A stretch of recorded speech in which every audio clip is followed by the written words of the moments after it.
हां बजाई ले जनाई तो हां अगले जन्म घूम घूम बजावत जाबे कैसे हो आए हाय अच्छा कहाँ बजेंगे हां स्टेशन पर अच्छा और ये आदरणीय परम सम्मानित पुनः इस भाव को समझते हुए आप धर्म के बड़े भाई गब्बर भैया जी फूल भंडार 51 रुपए का महान आशीर्वाद पहली क्वेश्चन भगा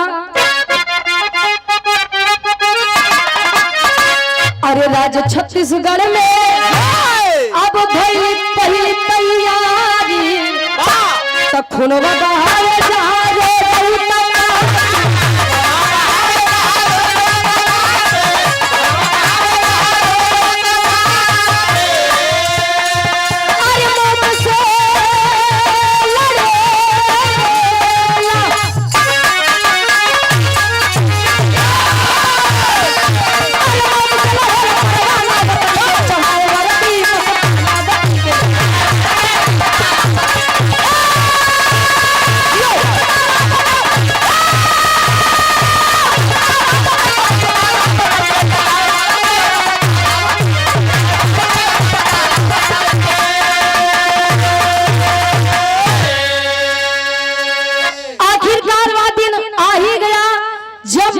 चंद्रदेव जी के बदन पर हमारे भारत देश की वर्दी चढ़ी। अब पहली पोस्टिंग भाग कहाँ छत्तीसगढ़ में जिसे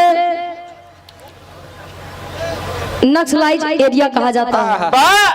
जब पहली पोस्टिंग हुई तब उन्होंने ठान लिया मैंने भारत देश का नमक खाया है और उसी खाए हुए नमक की कसम में ऐसे इन लोगों को छोड़ूंगा नहीं।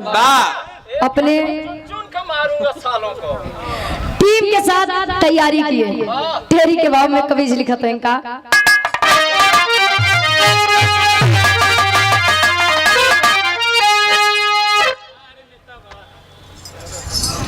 और आदरणीय परम सम्मानित बिरहा पुरोधाय आप गुरु गणेश अखाड़े के आप पूज्य गुरु जी आदरणीय आप राम खिलावन पुजारी दादा के संगीत प्रेमी आप बड़े भैया चंदन यादव जी छात्र नेता टीडी कॉलेज बलिया मुन्ना यादव राइफल शाहपुरवा बलिया से ये भैया जी के द्वारा इस भाव को समझते हुए 100 रुपए का महान आशीर्वाद। एक सच्चे सिपाही का जज्बा क्या होता है कभी जी बताओ तो।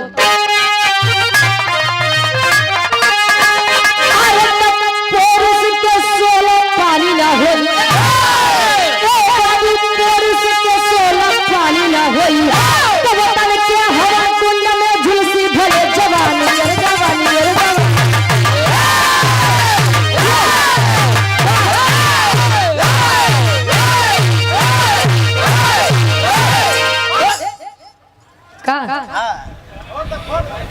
कहे पुरुष के 16 पानी ना हुई वतन के हवन कुंड में झुलसी भले जवानी। पहले के पुरानिया एक बात कहा है गुरुजी काहे जकरे जवानी आवत है तो चोकरत किया हुआ कायर है। अच्छा काहे बदे पहले के पुरानिया बतावे कि लोग अपन जवानी ऐसे तो बाना है जवानी क्यों क्या आवत नहीं आए जब लड़के ही जाते तो जवानी आवत है जवानी के बाद ओकरे बाद भक्ति भाव भजन में मन लागत। ए भैया पहले के लोग अपन जवानी अखाड़े में खर्चा करें सरहद पे खर्चा करें आवत रही तो जनवाई के मानत रहे लेकिन आज वाले क्या आवत है तब खटिए बिताई देते हैं काहे 8 बजे बस सोवत हैं तो पूरा बोला कर। ए भैया उन्होंने ठान लिया मैं अपनी जवानी वतन के नाम कर दूंगा लेकिन अपने भाई का बदला मैं चुकाऊंगा जरूर। आखिरकार धीरे धीरे समय बीतत बा उस समय नजदीक आयल जब चंद्रदेव जी कश्मीरी घाट पे जो पाकिस्तानी उत्पात मचाए हुए थे उनका ठिकाना खोज रहे हैं। कैसे एक लाइन गीत लगत बा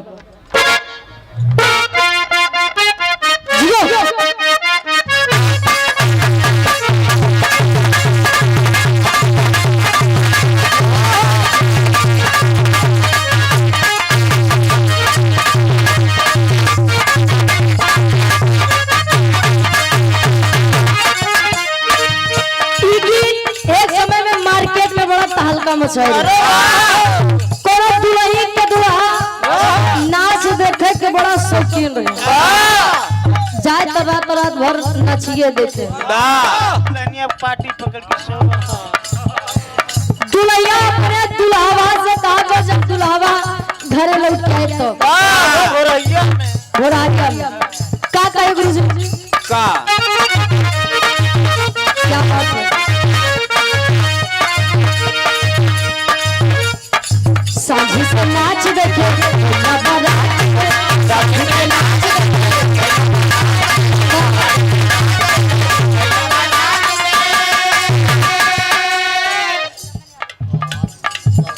और यहाँ आदरणीय परम सम्मानित बाबूजी आप गार्जियन जी चंदन यादव जी आर्मी चित्तौरा से आर्मी से आप बाबूजी के द्वारा 100 रुपए का महान आशीर्वाद दुल्हैया कहे साझी से नाच देखे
को समझते आप गार्जियन जी खिचड़ी चौधरी जी हुसैनाबाद से 100 रुपए का महान आशीर्वाद। लेकिन भाव पर गौर करेंगे, आखिरकार वो दिन आ गया जहां पर कश्मीर के ऊपर कश्मीर के क्षेत्र पर पाकिस्तानी लोग अपना कब्जा जमाए हुए हो था।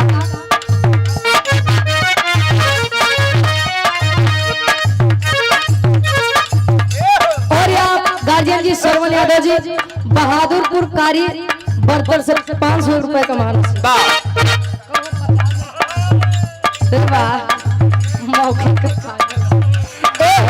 भाव पर गौर करेंगे आशीर्वाद के छात्र कहे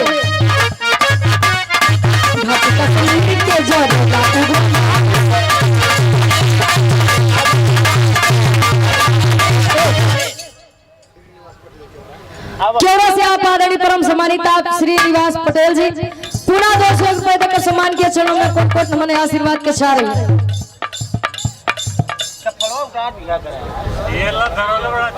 अनिल यादव प्रधान जी और यहाँ आदरणीय परम सम्मानित गार्जियन जी अनिल यादव प्रधान जी 200 रुपए का महान आशीर्वाद। कवि जी लिखते हैं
प्रधान जी सुवरा के आप ग्राम प्रधान साहब आप आदरणीय परम सम्मानित चंद्रमा यादव जी इस भाव को समझते हुए 500 रुपए का महान आशीर्वाद हो रहा। कल दिनांक 8 तारीख 7वां महीना 2025 दिन मंगलवार को श्री काशीदास बाबा के पूजा का आयोजन ग्राम पंचायत रेंगहा में किया गया है। इस पूजा को बनारस के विराट पंथी द्वारा कराया जाएगा। आप सभी अधिक से अधिक संख्या में आकर के पूजा को आप सफल बनाएं, ऐसा चंद्रमा यादव प्रधान जी के आदेश बा। आप लोग पहुंच करके पूजा को सफल बनाइएगा। सोनूलाल एशिया गायक ग्राम सोनूलाल यादव जी गायक हैं। आपके द्वारा इस भाव को समझते हुए 51 रुपए का महान आशीर्वाद। संतोष यादव भैया जी चितौरा से समाजवादी गीत के फरमाइश में अरे वाह 51 रुपए का महान आशीर्वाद। चरणों में कोट कोट नमन है। कहानी समझिए आप लोग।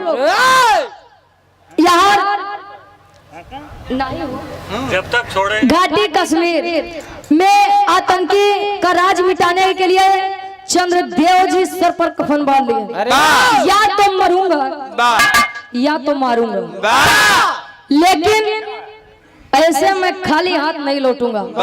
और हुआ क्या, 7 आतंकी को उन्होंने मार गिराया, एक आतंकी बच गया था जिसे मारने के लिए आप लोग जानते होंगे कि बॉर्डर पर तार से घेरा जाता है। उसी तार के ऊंचाई से कूद करके उस एक आतंकी को मार गिराया। और जब मार गिराए तब एक खबर फैलत बा। कौन खबर गुरुजी? पापड़ के भाव में कवि जी लिखा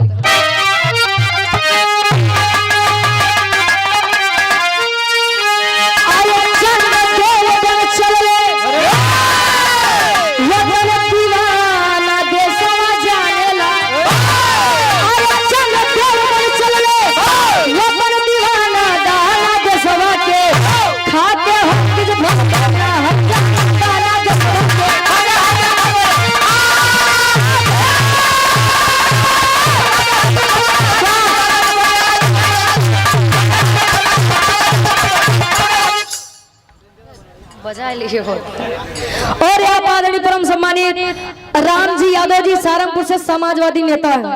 आप भैया जी के द्वारा इस भाव को समझते हुए 100 रुपए का महान आशीर्वाद। और आप आदरणीय परम सम्मानित धर्म के बड़े भाई गार्जियन जी सुशील यादव जी गोपाल जी जिला पंचायत पद प्रत्याशी वार्ड नंबर 16 से 100 रुपए देकर सम्मान किए। तैयारी बनाइए भैया। कहे अरे जहाँ झंडा पाकिस्तान के अभिमानी हो, ये हाथ में वतन तिरंगा, चलो भाई ले सम्मानी हो। अरे खौलम तेल में भलही करे नहाना दाना देशवा के। अरे खौलम तेल में भलही करे नहाना दाना देशवा के। खाके हरगिज भरना हत्ता दाना देशवा के।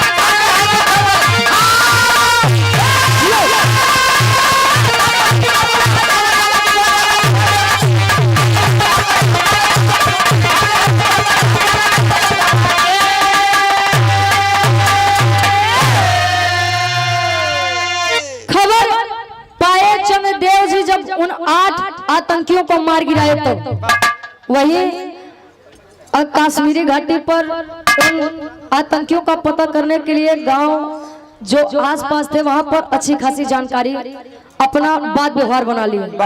और वहीं से जानकारी उठी कि कश्मीर में एक जगह ऐसा है जहां पाकिस्तानियों ने अपने वतन अपने मुल्क का झंडा फहराया हुआ है। जब चंद्रदेव जी इतनी बात सुने, आखिर भारत देश हमारी वह मातृभूमि है जहाँ पर अनेक फौलादियों को जन्म देती है। जब इतनी बात सुने चंद्रदेव जी भारत देश का झंडा लेकर चल दिए उस कश्मीरी क्षेत्र में। कश्मीरी क्षेत्र में जब पहुंचे तब छलांग लगा करके उस झंडे को नोच करके फेंक दिए और हमारे भारत देश का झंडा फहरा कर लौटे। लोग शहीद होते हैं लेकिन या महात्मा या वीर पुरुष आज भी जीवित हैं, अपने गाजीपुर शहीदी धरती पे है। आल्हा के भाव में कवि जी लिखते हैं इनका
वाह नहीं दिखे। और जब हिंदुस्तान का झंडा फहरा करके पाकिस्तान का झंडा फेंक करके उस तरफ से आ ही रहे थे, हल्की फुल्की चोट लगी थी, सभी जवान पूछने लगे कि आखिर आप गए कहाँ थे। उन्होंने बताया कि मैं मरना मंजूर है, मैं मरना पसंद करूंगा।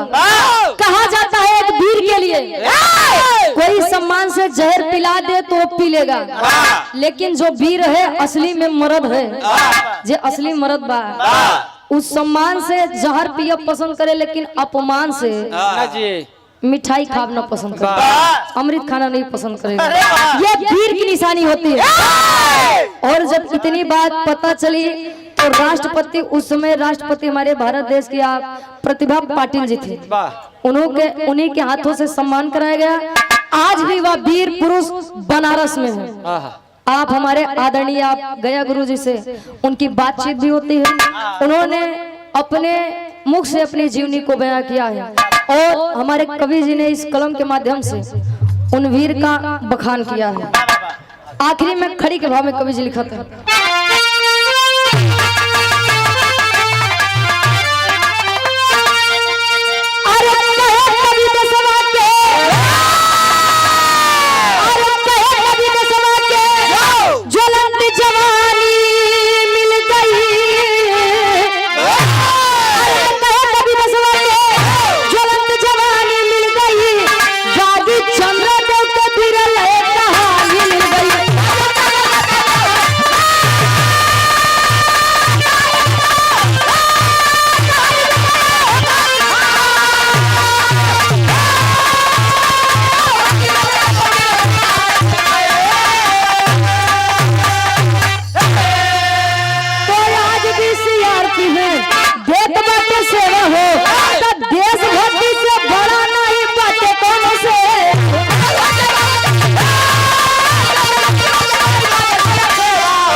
सीआरपीएफ कैंप बनारस में देशभक्ति के लिए काम करते हैं।